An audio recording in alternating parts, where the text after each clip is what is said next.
ওয়ালাইকুম আসসালাম ওয়া রাহমাতুল্লাহি الحمد لله الحمد لله نحمده ونستعينه ونستغفره ونؤمن به ونتوكل عليه ونعوذ بالله من شرور أنفسنا ومن سيئات أعمالنا من يهده الله فلا مضل له ومن يضلله فلا هادي له ونشهد أن لا إله إلا الله وحده لا شريك له ونشهد أن سيدنا وسندنا وحبيبنا ومولانا محمدا عبده ورسوله أرسله بالحق بشيرا ونذيرا وداعيا إلى الله بإذنه وسراجا وقمرا منيرا أما بعد فقد قال الله تبارك وتعالى في كلامه المجيد وفي فرقانه الحميد أعوذ بالله من الشيطان الرجيم بسم الله الرحمن الرحيم يا أيها الذين آمنوا ادخلوا في السلم كافة ولا تتبعوا خطوات الشيطان وقال سبحانه وتعالى أولئك على هدى من ربهم وأولئك هم المفلحون صدق الله المولانا العظيم وصدق رسوله النبي الكريم ونحن على ذلك من الشاهدين والشاكرين والحمد لله رب العالمين وقال النبي صلى الله عليه وسلم المسلم من سلم المسلمون من لسانه ويده وقال تعالى في شان حبيبه ومحبوبه إن الله وملائكته يصلون على النبي يا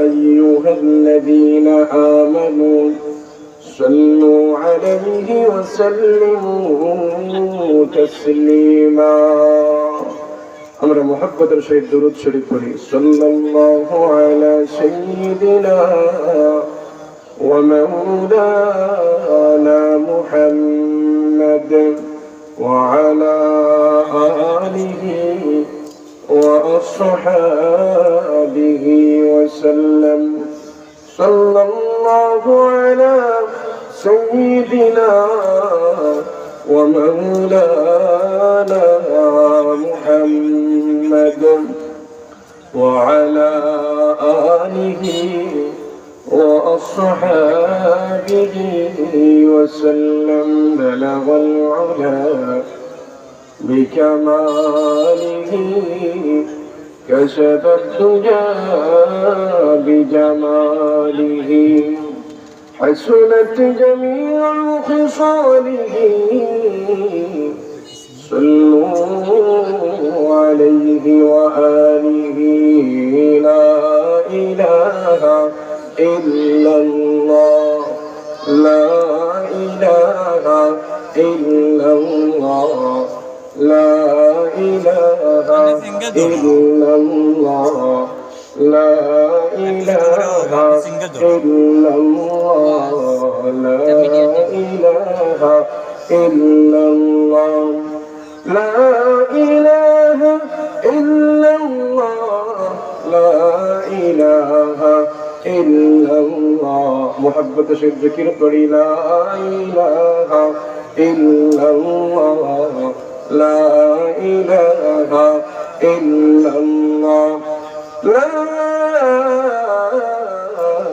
إله إلا الله محمد رسول الله صلى الله عليه وسلم الحمد لله الله سبحانه وتعالى بوشش مهرباني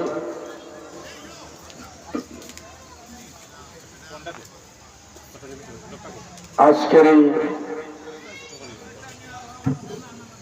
ওয়াজ মাহফিল সিটি ক্লাব বড়লেখা শাখার উদ্যোগে বার্ষিক ওয়াজ মাহফিল। এই ওয়াজ মাহফিলের অত্র অধিবেশনের সম্মানিত সভাপতি সাহেব, আমার সামনে উপস্থিত আমার অত্যন্ত মহব্বতের মুরব্বী বাবা এবং মরুজান ভাইয়েরা এবং আমার পর্দার আড়ালের গত অত্যন্ত আমার শ্রদ্ধাভাজন মা ও বোনেরা, আল্লাহ সুবহানাহু ওয়া তাআলার অশেষ মেহেরবানি এর জন্য এরকম একটা দ্বীনি মাহফিলের আয়োজন করা সম্ভব হয়েছে। আল্লাহ রাব্বুল আলামিনের যদি মেহেরবানি না থাকতো তাহলে এরকম মাহফিলের আয়োজন করা সম্ভব হইতো না, ঠিক কিনা? দোস্ত আর বুজুর্গগণ, হাদিস শরীফের মধ্যে বিশ্ব নবী জনাবে মুহাম্মদুর রাসূলুল্লাহ সাল্লাল্লাহু আলাইহি ওয়াসাল্লাম বলেছেন, সবাই বলেন সাল্লাল্লাহু আলাইহি ওয়াসাল্লাম। আল্লাহর প্রিয় হাবিব বলেছেন, আল্লাহ রাব্বুল আলামিন যাদেরকে ভালোবেসেন, মুহাব্বত করেন, তাদেরকে দিয়ে আল্লাহ এরকম দিনে কাজ করান, এবং যাদেরকে আল্লাহ মুহাব্বত করেন, ভালোবাসেন, তাদেরকে এরকম মাহফিলে আসার তৌফিক দান করেন। দুস্থ আর বুজুর্গগণ, এই যে আমরা কয়েকজন লোক আছি, নিশ্চয় এটা হয়তো আমাদের কাছে অনেক ছোট একটা মজমা হতে পারে, কিন্তু না, আল্লাহর কাছে এই মজমার অনেক দাম। বলেন সুবহানাল্লাহ। এই যে আমরা যে এখানে যে আলোচনা আমি গুনাহগার করতেছি এবং আপনারা শুনতেছেন, এটাকে নিয়ে আল্লাহ রাব্বুল আলামিন ফেরেশতাদেরকে নিয়ে এটা গর্ববোধ করতেছেন। বললে সুবহানাল্লাহ। এজন্য আমরা বেজার না খুশি?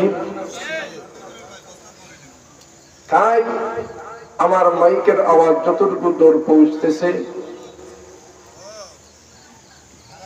যারা আমার ভাইয়েরা, মুরব্বী বাবারা যারা আসতে পারেন, মুরব্বী বাবারা যারা আসার শক্তি নাই, তারা তো গরু বসিয়ে শুনবেন, এবং যাদের শক্তি আছে আমার অনুরোধ এখানে আসেন দিনী মাহফিলে, এবং নরজন ভাইয়েরা তারা তো অবশ্যই আসবেন। হয়তো ভাই এই মাহফিলটা আমাদের নাজাতের উসিলা হয়ে যেতে পারে, ঠিক কিনা? আল্লাহ রাব্বুল আলামিন চান বান্দাকে কিভাবে মাফি দেওয়া যায়। আল্লাহ বিভিন্ন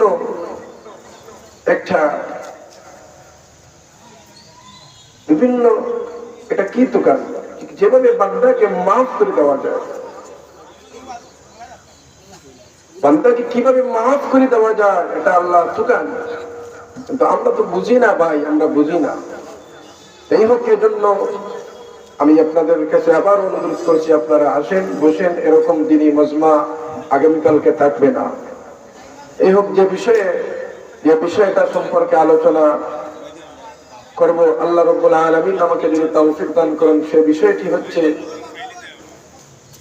সর্ব বিষয় ইসলামে নিয়ন্ত্রণে চলা।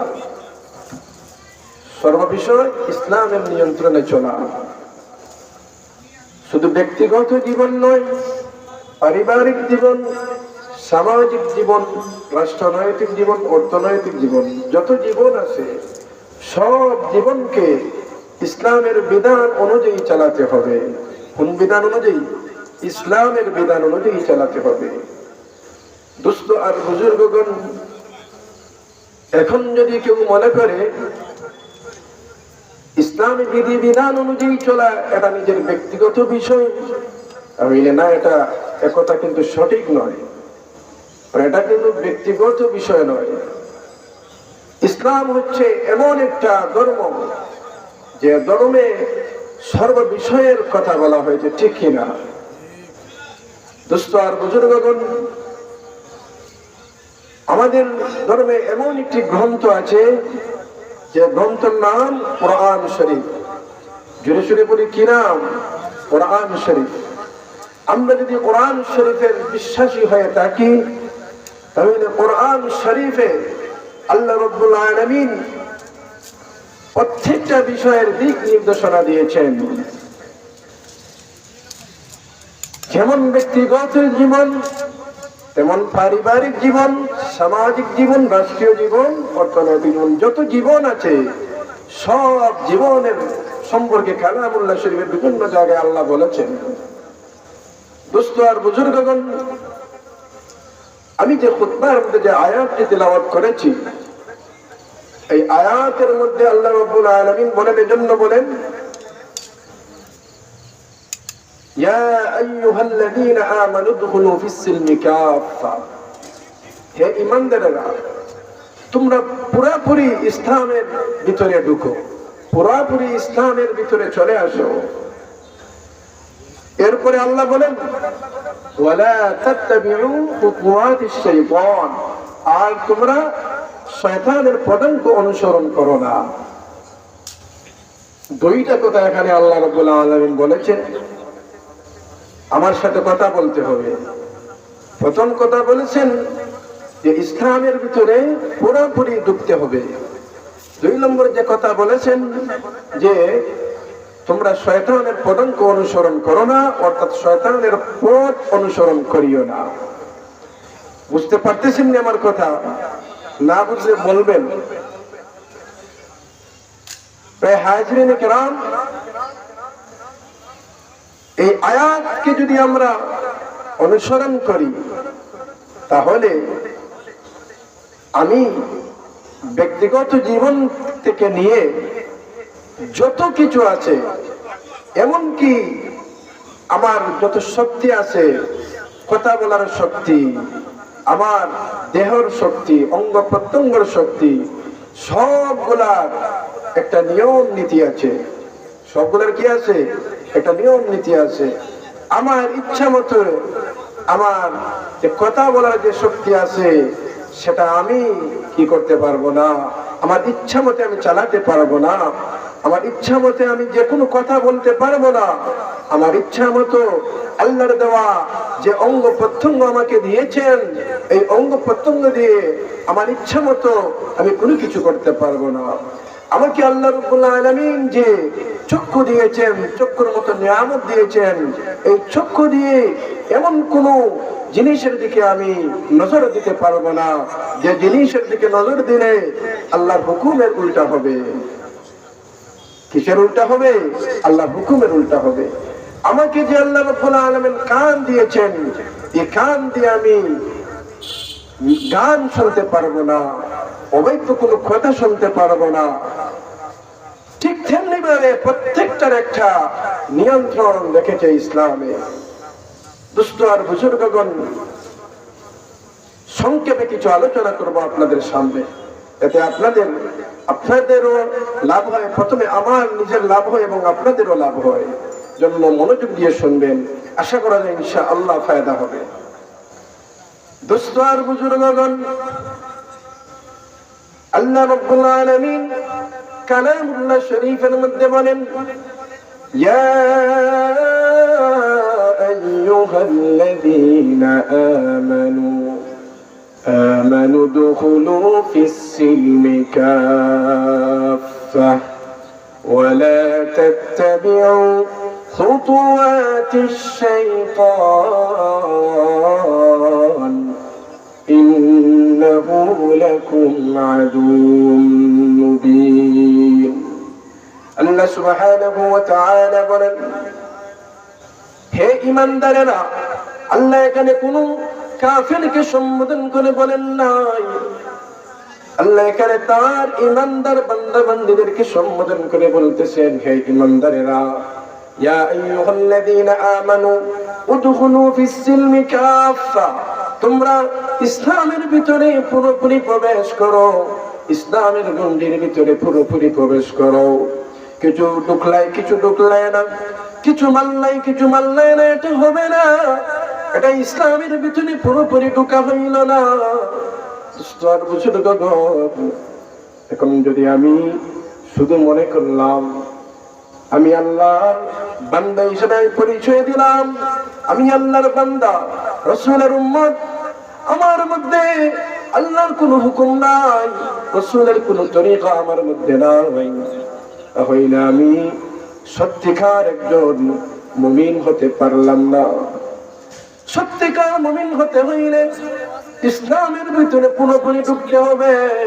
আর এই ঢুকার নাম এটা নাই আমি মুখে বললাম ইসলামের ভিতরে আছি, আর আল্লাহর কোনো হুকুম মানলাম না, রাসূলের কোনো তরিকা অনুযায়ী চললাম না, তাহলে এটা আমি ইসলামের ভিতরে ঢুকা হইল না। ইসলামের সাথে আমি প্রতারণা করলাম। এরপরে আল্লাহ বলেন, ওয়ালা তাত্তাবিউল খুতুওয়াতিশ শাইতান, আর শয়তানের পদাঙ্ক অনুসরণ করো না, শয়তানের পথ অনুসরণ করিও না।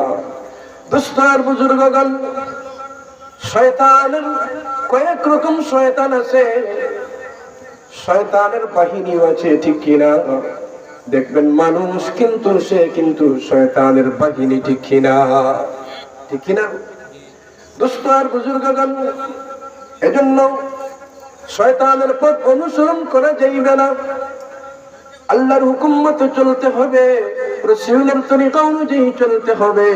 দুষ্ট আর বুজুর্গগণ, আল্লাহ রাব্বুল আলামিন ইসলাম কোরআনের কারীমের মধ্যে মানুষ কিভাবে চলবে একটা ম্যাপ দিয়েছেন, একটা সীমারেখা দিয়েছেন। এইভাবে চলতে হবে, এইভাবে কথা বলতে হবে, এইভাবে কান দ্বারা শুনতে হবে, এইভাবে আমার যত শক্তি আছে, শ্রবণ শক্তি, বাক শক্তি সহ যত শক্তি আছে, সব শক্তির একটা নিয়ন্ত্রণ রেখা আছে।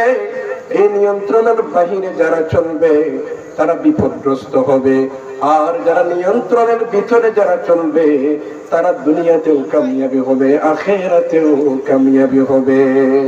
সুবহানাল্লাহ বলবেন। সূরা নিসার মধ্যে আল্লাহ রাব্বুল আলামিন মানুষের ব্যক্তিগত, পারিবারিক, রাষ্ট্রীয় জীবন সহ সবগুলোর বিধিবিধান দিয়ে এরপরে আল্লাহ রাব্বুল আলামিন একটা আদেশ করেছেন, দিক নির্দেশনা দিয়েছেন, দিয়ে বলেন, আল্লাহ বলেন, তিলকা হুদুদুল্লাহ, এটা হইল আল্লাহর দেওয়া সীমানা, এই সীমানার ভিতরে থাকতে হবে। আল্লাহর দেওয়া সীমানার বাহিরে যারা চলবে তারা বিপদগ্রস্ত হবে, বিপদগামী হবে। আর আল্লাহর দেওয়া সীমানার ভিতরে যারা চলবে তারা দুনিয়াতেও কামিয়াব হবে, আখিরাতেও কামিয়াব হবে। দুস্থ আর বুজুর্গগণ, আমাকে আল্লাহ রাব্বুল আলামিন কথা বলার শক্তি দিয়েছেন, ঠিক কি না? এখন যদি আমি বলি আমার যা ইচ্ছা তা আমি বলতে হবে, বলতে থাকি যদি আমার যা ইচ্ছা তা যদি আমি কথা বলি আমার মুখ দ্বারা, বলি যদি আমার বাক স্বাধীনতা আছে, এরকম অনেকে বলে কিনা আমার বাক স্বাধীনতা আছে, আমার কথা বলার স্বাধীনতা আছে, এরকম বলে কিনা অনেকে? না না, এরকম বলার আপনার কোনো অনুমতি নেই। এই সীমারেখার ভিতরে থাকতে হবে। আপনি যদি এই কথাই মুখ দ্বারা যদি কোন মানুষের যদি গীবত করেন, তাহলে কিন্তু এটা কিন্তু ইসলাম সাপোর্ট করবে না। ইসলাম আপনাকে সেই নির্দেশ দিবে না, ইসলাম আপনার পক্ষে থাকবে না। আপনার এই মুখ দ্বারা কোন মানুষকে যদি গালি দেন, তাহলে এটা কিন্তু ইসলাম আপনাকে সাপোর্ট করবে না।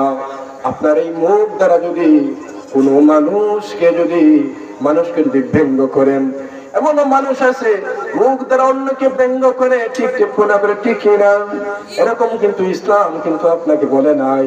এটা কিন্তু সম্পূর্ণ ইসলামের সীমারেখার বাহিরে চলে যায়। ঠিক তেমনি ভাবে আমাকে আপনাকে আল্লাহ রাব্বুল আলামিন কানের মতো একটা নিয়ামত দিয়েছে। ও ভাই, যার কান নাই তাকে জিজ্ঞাসা করবেন, ভাই আপনারা যে কান নাই, কানের কত কদর, কত কদর। দুস্তার বুজুর্গগণ, আল্লাহ আমাদেরকে এই কান দিয়েছেন, এই কান দেন নাই গান শোনার জন্য, এই কান দিয়েছেন কোরআন শোনার জন্য, হাদিস শোনার জন্য, ঠিক কিনা? ভালো কথা শোনার জন্য, কোন মন্দ কথা শোনার জন্য আল্লাহ এই কান দেন নাই। আল্লাহ আমাকে বুঝার মতো শক্তি দিয়েছেন। আমার মতো অনেক মানুষের ব্রেন নাই, অনেক মানুষ পাগলের মতো হাঁটে, ঠিক কিনা? ও বন্ধুগণ, আল্লাহ আমাকে জ্ঞান দিয়েছেন, এই জ্ঞানটাকে কাজে লাগাতে হবে। এই জ্ঞানটাও কিন্তু আমার কথা মতো চালাতে পারবো না, আমার ব্রেনটাকে আমার কথা মতো চালাতে পারবো না, আল্লাহর সীমারেখার ভিতরে রাখতে হবে। দুস্তার বুজুর্গগণ, এখন আপনারা বলবেন হুজুর তাহলে আমরা কি করব? এমন কি দুস্তার বুজুর্গগণ, চিন্তা যে আমরা করি, চিন্তার একটা নিয়ন্ত্রণ আছে।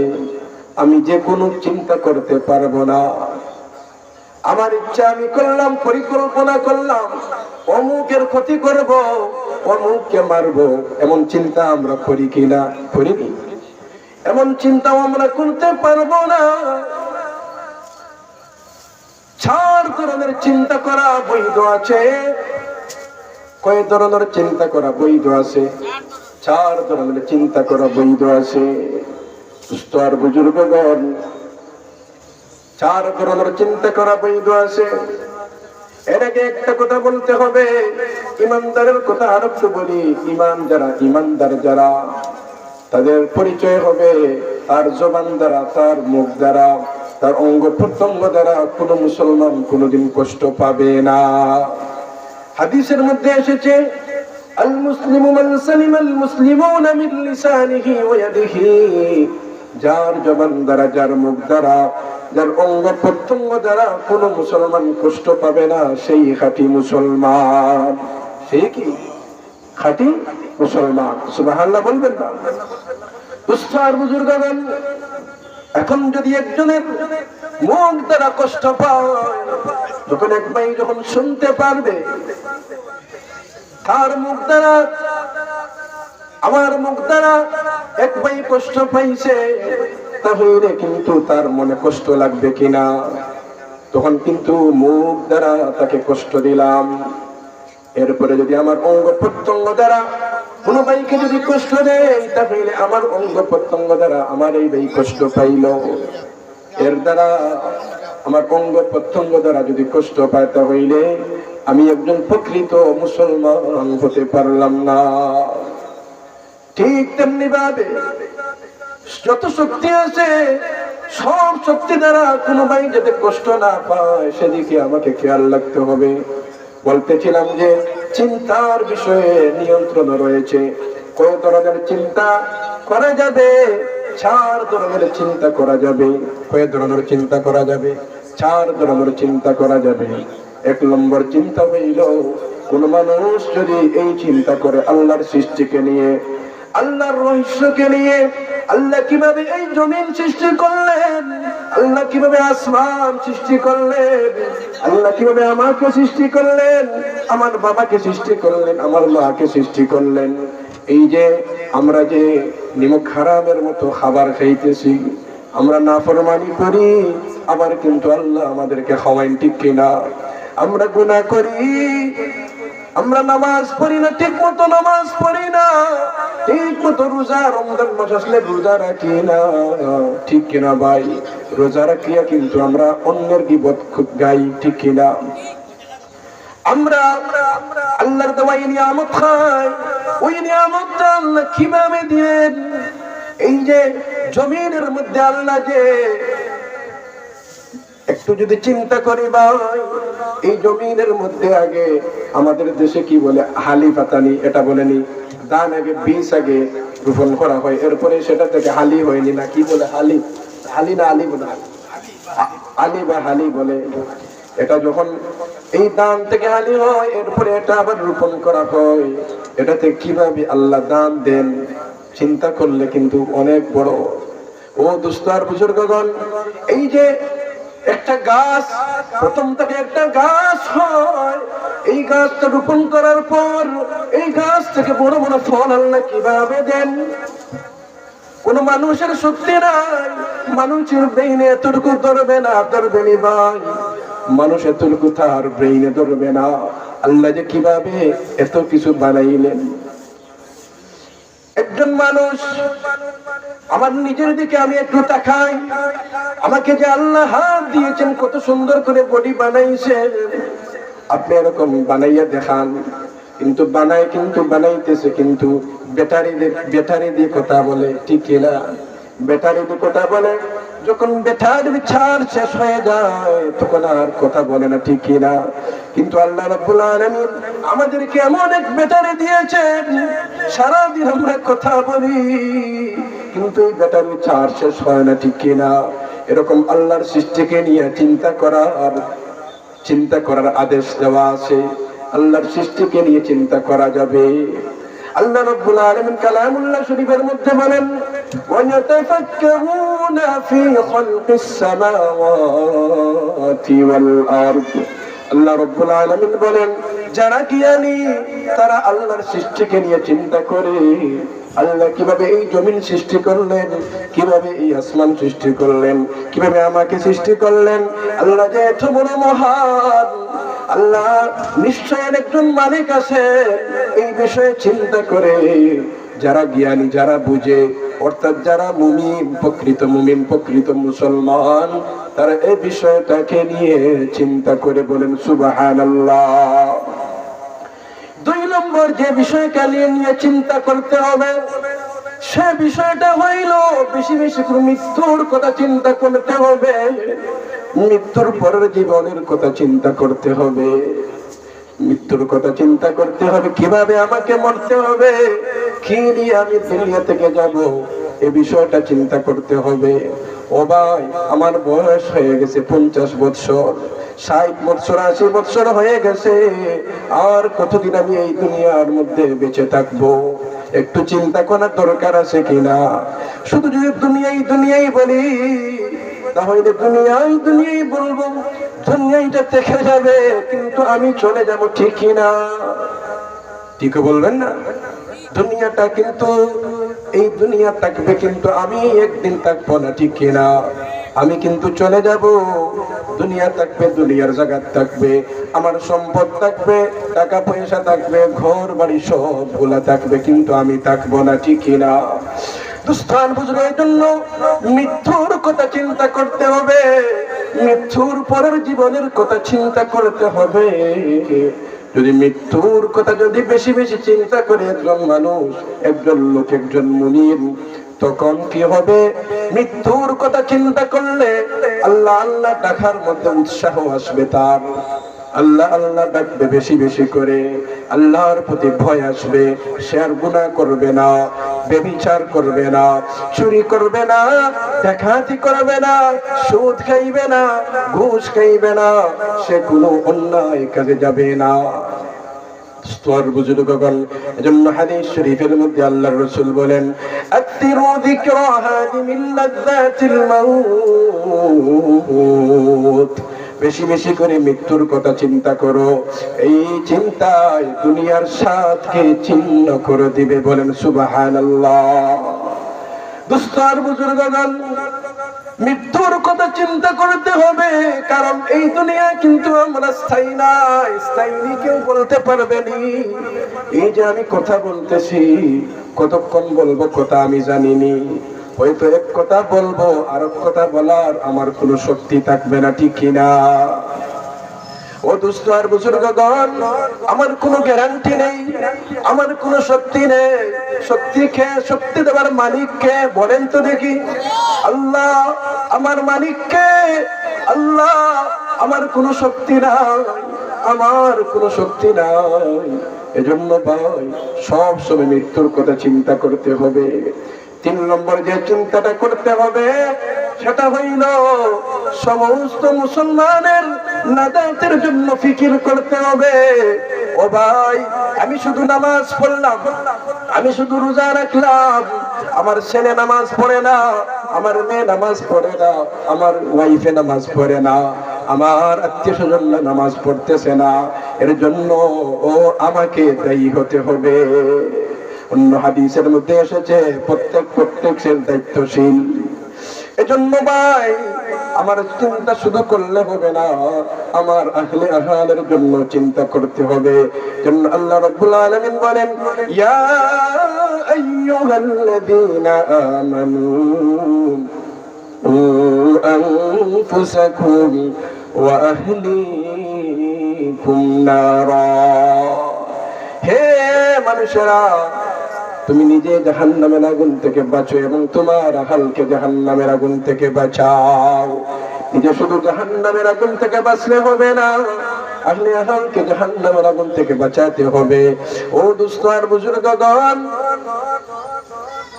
এটা এমন প্রশংসনীয় একটা বিষয়, মানুষের নাজাতের চিন্তা করা।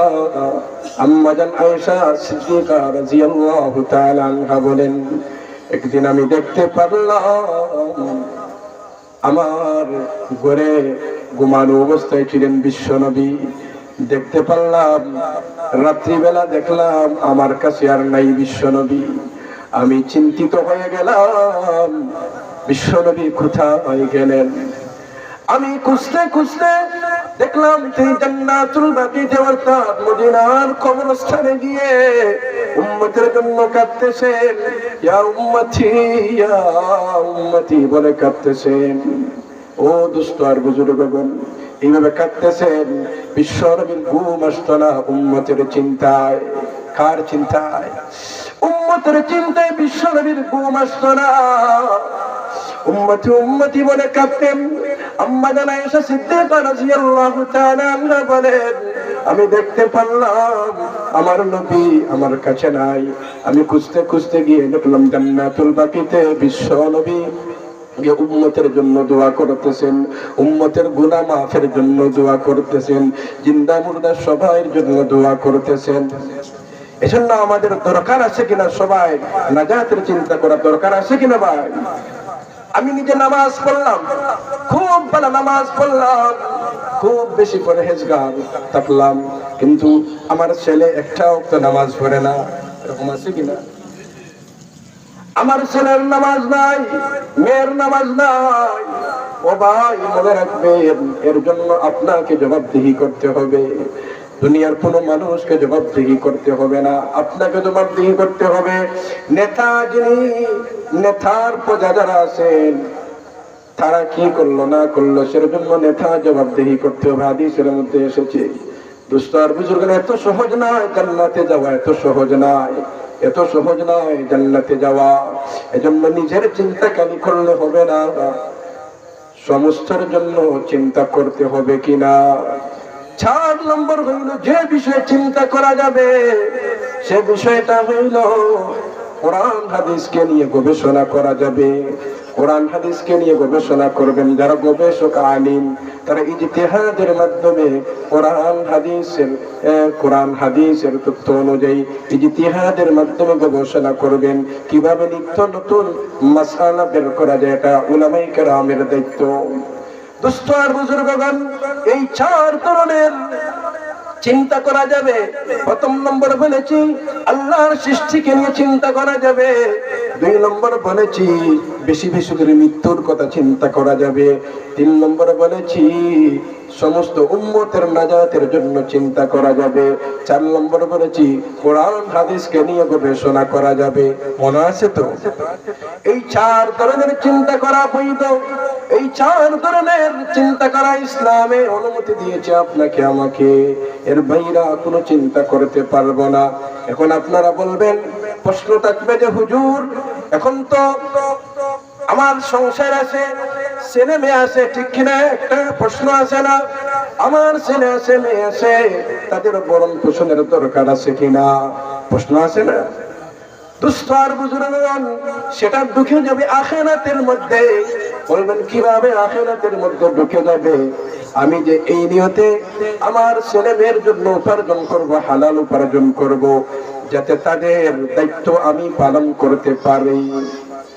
আমি তাদের দায়িত্ব পালন করতে হবে। আমি বাবা হিসেবে, বড় ভাই হিসেবে আমি তার দায়িত্ব পালন করতে হবে। কিন্তু আমি হালাল তরিকায় রুজি করতে হবে। কোন তরিকায়? হালাল না হারাম তরিকায়? এখন যদি আমি হারাম তরিকায় রুজি করি, তাহলে বলি যদি আমি আখিরাতের চিন্তা করতেছি, না না, হবে না। হালাল তরিকায় রুজি করতে হবে, এই নিয়তে আমার নাজাতের উসিলা হবে। তারা দোয়া করবে আর আমার নাজাতের উসিলা হবে। ঠিক তেমনি ভাবে আত্মীয় স্বজনের সঙ্গে দেখাশোনা করা, কোনো অসুস্থ লোক হইলে তাকে দেখতে যাওয়া, এটা কিন্তু সবগুলো আখিরাতের মধ্যে পড়ে যায়। কিসের মধ্যে পড়ে যায়? আখিরাতের মধ্যে চলে যায়। সুস্থ আর বুজুর্গগণ, এখন যদি আমি আখিরাতের ফিকির না করিয়া দুনিয়াবি কোন উদ্দেশ্য যদি আমি খালি মাল মাল করি, আসি না? এরকম আছে কিনা? খালি মাল মাল সম্পদ সম্পদ করি, তাহলে লাভ হবে না, নেকি হবে না। নেকি হওয়া দূরের কথা, আর গুনাহ হবে, ঠিক কিনা? দুস্থ আর বুজুর্গগণ, এক ধরনের কয়েকটা বিষয় আছে যে বিষয়ে চিন্তা করা যাবে না। কয়েকটা বিষয় আছে যে বিষয় চিন্তা করা যাবে না। কয়েকটা বিষয় আমি বলেছি, যেমন চিন্তা করতে একটা নিয়ন্ত্রণ সীমারেখার ভিতরে থাকতে হবে। আরেকটা বিষয় হইল, দেখবেন শয়তান কিন্তু আল্লাহর সৃষ্টিকে নিয়েও, আল্লাহকে নিয়েও আপনার ভিতরে চিন্তা ঢুকাইয়া দিবে। শয়তান একটা আছে কিনা? ওই যে আগে যে বলছিলাম, ওয়ালা তাত্তাবিউ খুতুওয়াতিশ শাইতান, শয়তানের অনুসরণ করিও না, শয়তানের পথ অনুসরণ করিও না। বলছিলাম নি, মনে আসেনি আপনাদের? এই দেখেন শয়তান যে আমাদের দুশমন, সে আমার ঈমান নিয়েও সে খেলা নেলা করতেছে। হাদিস শরীফের মধ্যে আছে, يأتي الشيطان أحدكم فيقول من خلق كذا وكذا حتى يقول له ربك। শয়তান একজন মুমিনের মনের মধ্যে উদয় করে দেবে যে আল্লাহকে কে সৃষ্টি করলো, উদয় করে দেবে যে প্রথমে মনে করেন উদাহরণ স্বরূপ প্রথমে বলবে এটা কে সৃষ্টি করলো, এটা কে সৃষ্টি করলো। যেমন উদাহরণ স্বরূপ আপনার মনের মধ্যে শয়তান উদয় করে দিবে যে এই জমিনকে কে সৃষ্টি করলো, তখন মনে অবশ্যই আসবে আল্লাহ সৃষ্টি করেছেন। অথবা শয়তান মনের মধ্যে আনিয়ে দিবে যে, শয়তান মনের ভিতরে নিয়ে আসবে যে, বলবে যে এই জিনিসটা নিশ্চয় একজন মালিক আছেন, নিশ্চয় একজন মানুষ আছেন, একজন মালিক আছেন, নিশ্চয় একজন মালিক আছেন। একজন মালিক এই আসমান সৃষ্টি করেছেন, একজন মালিক এই জমিন সৃষ্টি করেছেন। এই প্রশ্নটা মনের মধ্যে আনিয়ে দিবে, ঠিক কিনা? অথবা নিজ থেকে এটা আনবে। এক পর্যায়ে প্রশ্ন করতে করতে বলবে যে তাইলে জমিন যখন একজন সৃষ্টি করেছেন, আসমান যখন একজন সৃষ্টি করেছেন, তাইলে আল্লাহকেও তো একজন সৃষ্টিকর্তা আছে। বলেন নাউজুবিল্লাহ। আল্লাহর কোন সৃষ্টিকর্তা আসেননি, আল্লাহর কোন সৃষ্টিকর্তা নাই, তখন কি করবেন? শেষ করে দিতেছি, সময় সংক্ষিপ্ত। দুস্থ আর বুজুর্গগণ, এরপরে আমার কি করণীয়? এরকম ইমান বিরোধী ইমান চলে যাবে, এরকম কোন বিষয় যদি আমার মনের মধ্যে আসে, তখন কি করব? হাদিস শরীফের মধ্যে আল্লাহর রাসূল বলেন, ওয়াইদা বালাগা যালিকা ফালইস্তাইদ বিল্লাহ ওয়া ফি রিওয়ায়াতিন ফালইয়াকুল আমানতু বিল্লাহ। তখন কি করব? সঙ্গে সঙ্গে আমি, সবাই বলেন আউযু বিল্লাহি মিনাশ শাইতানির রাজীম, আউযু বিল্লাহি মিনাশ শাইতানির রাজীম পড়ে নিব, আর অগ্রসর হব না। এখানে আমি থেমে যাব, এখানে আমি থেমে যাব, আর আমি আউযু বিল্লাহি মিনাশ শাইতানির রাজীম পড়ে এখানে থেমে যাব, আর অগ্রসর হব না। কারণ এটা বুঝতে হবে, কারণ শয়তান আমাকে ধোঁকা দিতেছে। শয়তানের কাজ হইল আস্তে আস্তে সে আপনাকে ধোঁকা দিবে, নাইলে তো আপনি বুঝিয়ে লাইবেন, বুঝলে তো আর আপনি গুনাহের কাজে আয় যাবেন না, ঠিক কিনা? দেখেন, প্রথমে শয়তানের কাজ হইল, শয়তান কিভাবে বলতেছে যে আল্লাহকে কে সৃষ্টি করলো? প্রথমে বলতেছে এটা কে সৃষ্টি করলো, ওটা কে সৃষ্টি করলো, এরকম বলতে বলতে পরে আবার বলতেছে তাইলে তো আল্লাহ কেউ এখন সৃষ্টি করেছেন। আবার বলেন নাউজুবিল্লাহ। এরকম মনের চিন্তা মনের মধ্যে উদয় করে দেয়, বলবে যে জান্নাত এটা আসেনি, এটা সত্য না মিথ্যা, জাহান্নাম আসেনি, এটা সত্য না মিথ্যা। এরকম শয়তান মনের মধ্যে উদয় করে দেখি না। এরকম যদি মনের মধ্যে আনিয়ে দেয়, তাহলে কি পড়তে হবে? আউযু বিল্লাহি মিনাশ শাইতানির রাজীম পড়তে হবে। অন্য আয়াতের মধ্যে এসেছে আমানতু বিল্লাহ পড়ে ঈমানকে আবার তাজা করতে হবে। এই তিনটা জিনিস করতে হবে। শয়তান যদি এই ধোঁকা দেয়, দোস্ত আর বুজুর্গগণ, আজকে যে বিষয়টা আলোচনা করেছিলাম সেটা হইল, ভাই আমার, আমাকে আল্লাহ রাব্বুল আলামিন এই দুনিয়াতে সৃষ্টি করেছেন, আমার নিজের ইচ্ছা মতে চলতে পারবো না। আমার একজন মালিক আছেন, মালিকের বিধান অনুযায়ী আমাকে চলতে হবে, ঠিক কিনা? আমার কথার কোনো শক্তি নাই। আমাকে আল্লাহ যে কথা বলার শক্তি দিয়েছেন এটা সঠিক, আমি কথা বলতে পারবো। এজন্য আমার ইচ্ছা মতো আমি কোনো কথা বলতে পারবো না, আমি কারো গীবত করতে পারবো না, আমি কাউকে গালি দিতে পারবো না। আমাকে আল্লাহ কান দিয়েছেন, এই কান দিয়ে কোনো গান বাজনা শুনতে পারবো না, অবৈধ কোনো কিছু করতে পারবো না। আমাকে যে আল্লাহ চক্ষু দিয়েছেন, এই চক্ষু দিয়ে কোনো বেগানা নারীর দিকে তাকাতে পারবো না, কোনো বেগানা নারীর দিকে তাকাতে পারবো না। আমাকে যে ব্রেইন দিয়েছেন, এই ব্রেইন দিয়া কোনো মন্দ কোনো জিনিস চিন্তা করতে পারবো না। চারটা জিনিস চিন্তা করা যাবে, আমি একটু আগে বলেছিলাম। প্রথম নম্বর চিন্তা হইল আল্লাহ সৃষ্টিকে নিয়ে চিন্তা করা যাবে। 2 নম্বর বেশি বেশি মৃত্যুর কথা চিন্তা করা যাবে। 3 নম্বর সমস্ত উম্মতের নাজাতের জন্য চিন্তা করা যাবে। 4 নম্বর বলেছিলাম কোরআন হাদিসের গবেষণা করা যাবে। দোস্ত আর বুজুর্গগণ, এর উপরে যারা থাকবে তারাই সত্যিকার মুসলমান। এর বাইরে যারা যাবে তারা পূর্ণ মুসলমান নয়, তারা সঠিক মুসলমান নয়, তারা সত্যিকার মুসলমান হতে পারে না। এজন্য আম্বিয়া কেরাম আলাইহিস সালাতু ওয়াস সালাম এই দাওয়াত দিয়েছিলেন, ইয়া আইয়ুহান নাসু কুলু লা ইলাহা ইল্লাল্লাহু তুফলিহুন। আম্বিয়া কেরাম সালাতু ওয়াস সালাম এই দাওয়াত দিয়েছিলেন, লা ইলাহা ইল্লাল্লাহ বলো, তাহলে তোমরা দুনিয়াতেও কামিয়াব হবে, আখিরাতেও কামিয়াব হয়ে যাবে। দোস্ত আর বুজুর্গগণ, শেষ করে দিতেছি, 1 মিনিট।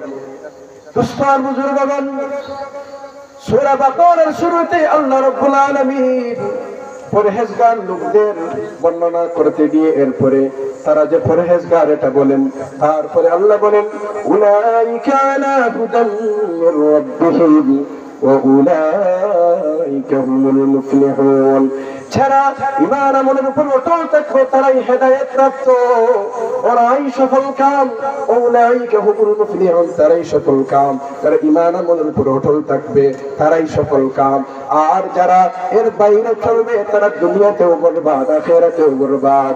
সূরা হজ্জের মধ্যে আল্লাহ বলেন হাসিনাত দুনিয়া ওয়াল আখিরাহ ذلك هو الخسران المبين দুস্তার বুজুর্গগণ যারা ঈমান আমলের উপর অটল থাকবে না তারা দুনিয়াতেও নাকাম হবে আখিরাতেও নাকাম হবে দুনিয়াতেও তারা বরবাদ আখিরাতেও তারা বরবাদ আমরা দুনিয়াতেও শান্তি আখিরাতেও শান্তি চাই কিনা চাইনি আমরা দুনিয়ার শান্তি আখিরাতের শান্তি আমরা চাই কিনা ভাই যদি চাই তাহলে আমরা ঈমান আমলের উপর থাকতে হবে দুস্তার বুজুর্গগণ এজন্য আল্লাহর কাছে দোয়া করতে হবে আরবিতে দোয়া করা যায় আল্লাহুম্মা ইহফাযনা মিন কুল্লি বালাইদ দুনিয়া ওয়া আযাবিল আখিরা বাংলাতে অর্থ হলো হে আল্লাহ আমাদেরকে দুনিয়া আখিরাতের সকল মুসিবত থেকে আমাদেরকে রক্ষা করুন আমিন যে কথাগুলো বললাম আল্লাহ আমাদের প্রত্যেককে আমলের তৌফিক দান করুন ওয়া আখিরু দাওয়ানা আনিল হামদুলিল্লাহি রাব্বিল আলামিন আসসালামু আলাইকুম ওয়া রাহমাতুল্লাহি ওয়া বারাকাতুহু